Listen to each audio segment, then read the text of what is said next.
It's a model problem because, like anything else that's regionalized, you need urban areas to support well, rural areas. like rural, you know, when we're so, in Mason County is the same, we're so stretched out that, you know, instead of having a bus of 20 riders that are going from Shelton to Brennan, it's a, you know, it's a 3 riders or 4 riders, because it's just the popular, there's 60,000 people in Mason County, and you take, you know, maybe we get 6–7% of that population that uses transit. So those numbers get down. People still need to get to those locations. We only run it the route, you know, twice a day, but the numbers get down small enough where it costs you more. If you were to partner with Thurston, would your model work?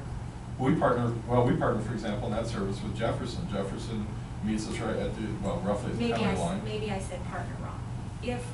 If the model was that rural areas and urban areas operated under a bigger umbrella rather than just county-specific transit systems, does this model pencil out where you have the revenue that's generated from the urban areas where it's more profitable and the higher costs of the rural areas, and the ridership evens out on the?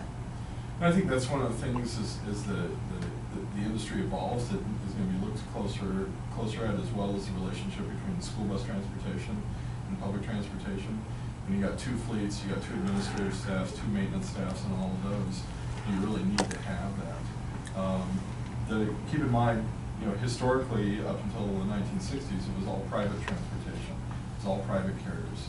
And what happened with the automobiles, and the automobile industry bought out all these systems, so encouraged people to move over to automobiles. The systems that were left when the 60s rolled around were all losing money, and so that's where everything switched over to urban mass transit and out of the private sector. And so people were used to paying fares. They've been paying fare for a private system. Now we're just switching over to a public system. But as communities grew and had to reestablish, now you're looking at all the cities that are going back in, putting in trolley systems on tracks, places where they had tracks 50 years ago, and redoing that. That it's now in the country, I think there's about 45 systems that are fare-free. Most of those systems, about 30 of them, are either tied with colleges, where it's a contract with the university that says, because the way our university works, the population, the density, we're just going to pay, you know, you do a check and you provide the service. The rest of them are at resorts. Colorado has several of them, because it doesn't work with a guy in his ski park in his gloves and his gear to try and dig out a quarter in the snow to pay the fare. So it's under a contract basis. There's probably, I think, about 8 to 10 systems in the country that are truly fare-free systems, that are not tied with a contract with a ski resort or that kind of thing, or with a university. Missoula, for example, Montana just went to a fare-free system, but the way they did that is the businesses and the university all are, it's a 3-year pilot project. They're all contributing to cover that cost of what the fares were going to cost. So when you asked your original question, you reversed it, saying, you know, everybody's doing this.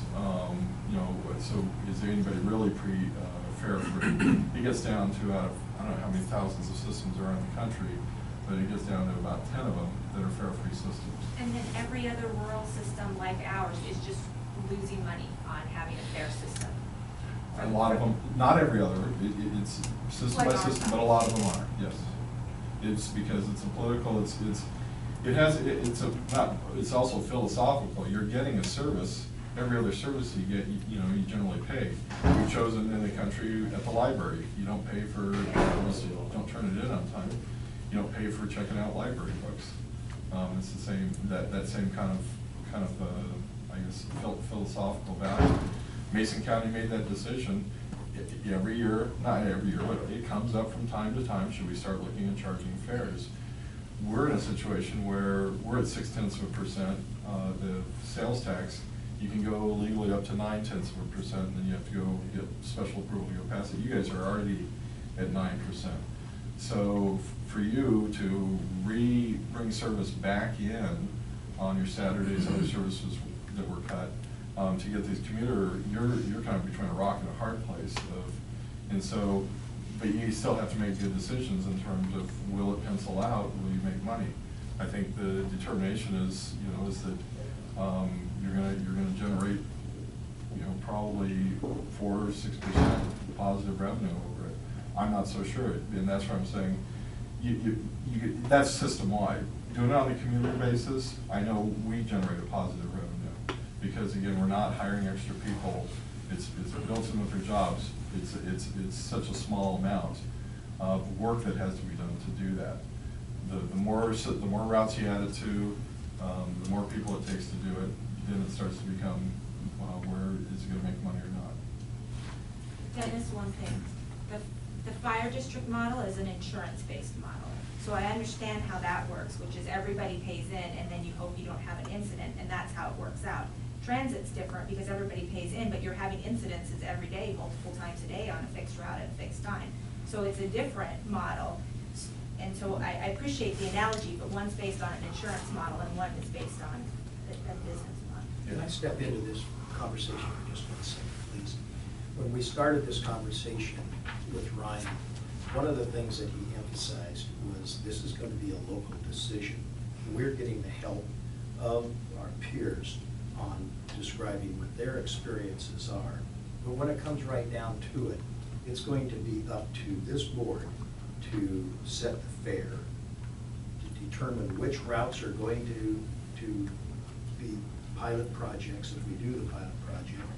And we will be able to work with Paul, and I just hope we can continue to rely on the rest of you for information, because you didn't invent the wheel, but you pretty much perfected the wheel as it relates to us. And we want to capitalize on that. We certainly don't want to spend $1 million going down the road that you guys have already paid for. We'd be happy to hitch our wagon to you.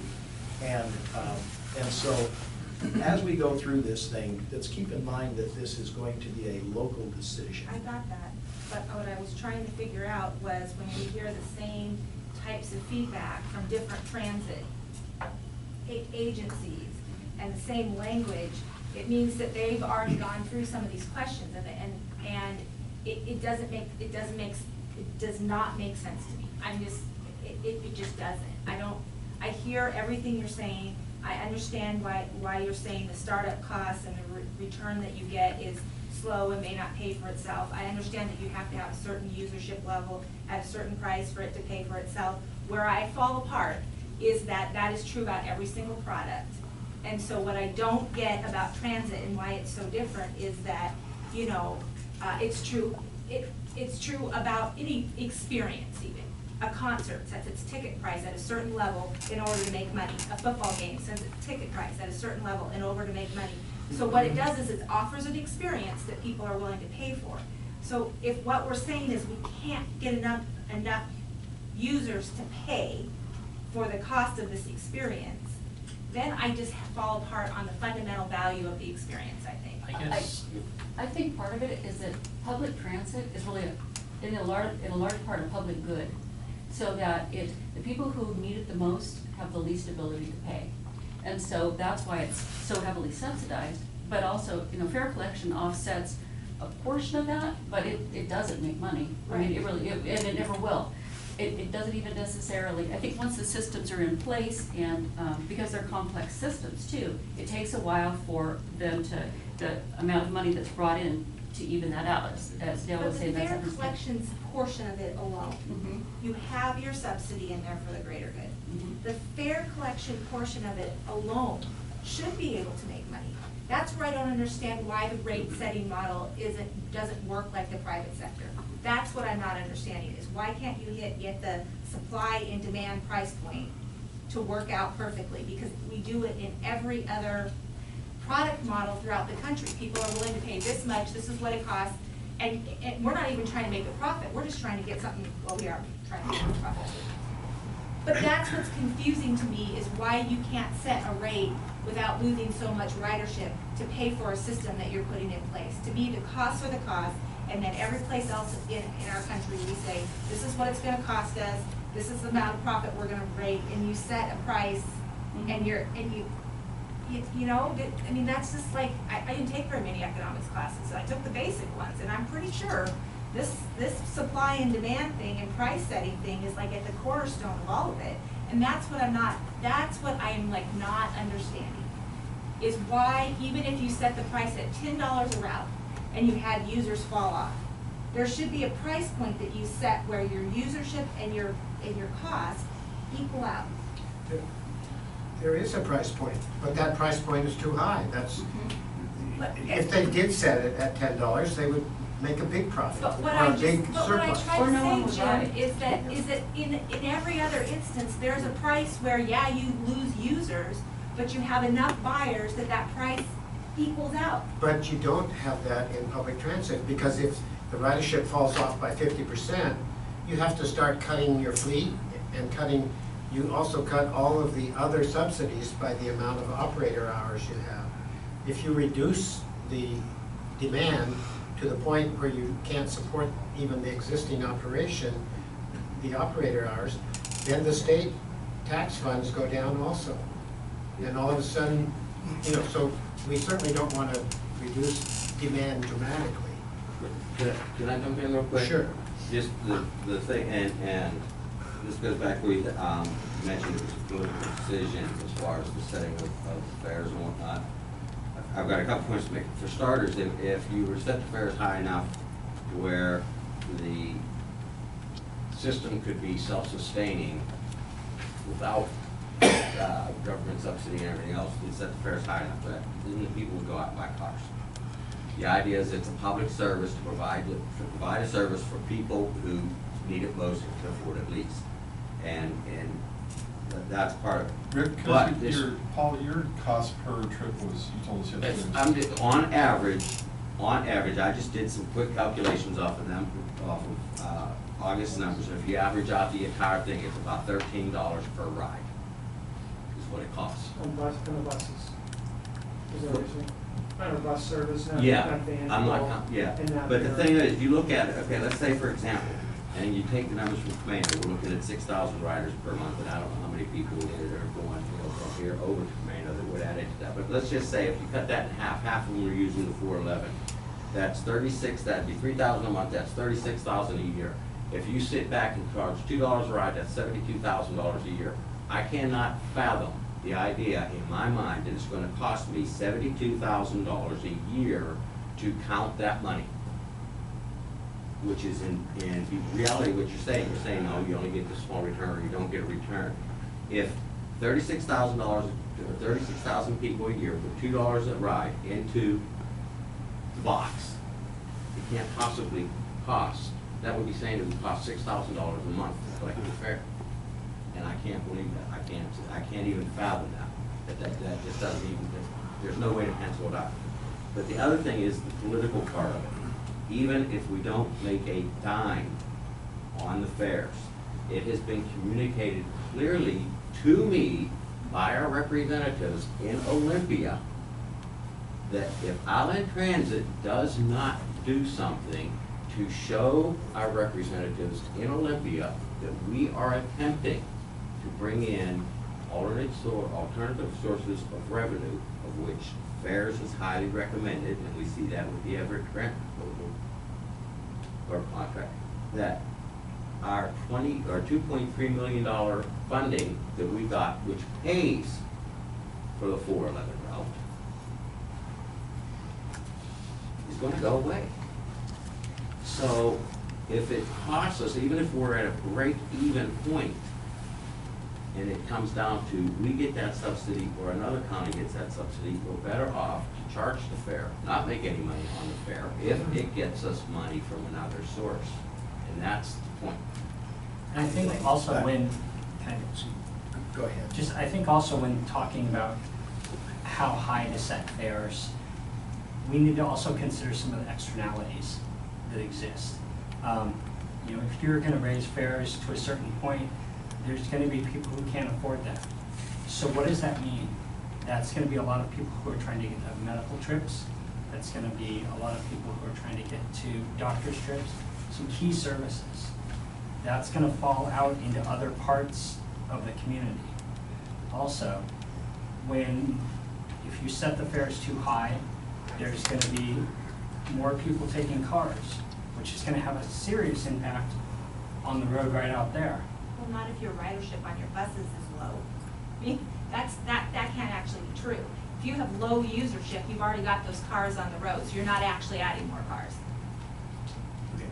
I want to step into this conversation again. I just don't want, I appreciate the letter.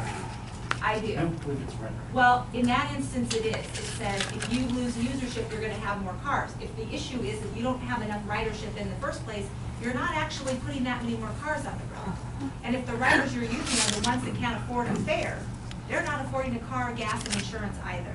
So this is, and I know I sound argumentative, and I don't mean to, but what I'm trying to do is get down to the healthy business choices of what we're trying to do. And in order to do that, I need to push through some of these things that we say that are actually not logical. It's not logical to say the cost is that we're putting more cars on the road if the argument is that the people who are getting pushed off the bus system with the fares are the ones who can't afford to pay the fare. They don't have, it's still cheaper for them to pay a fare than to have a car, put gas in it, have insurance, and drive down the road. So the people you pushed off the system are not the ones that are putting cars on the road. And if the other people are getting off of the system, there's not that many of them anyway, or we wouldn't have to fully subsidize this to the degree we have to. So, again, as we go through this conversation, there's a lot of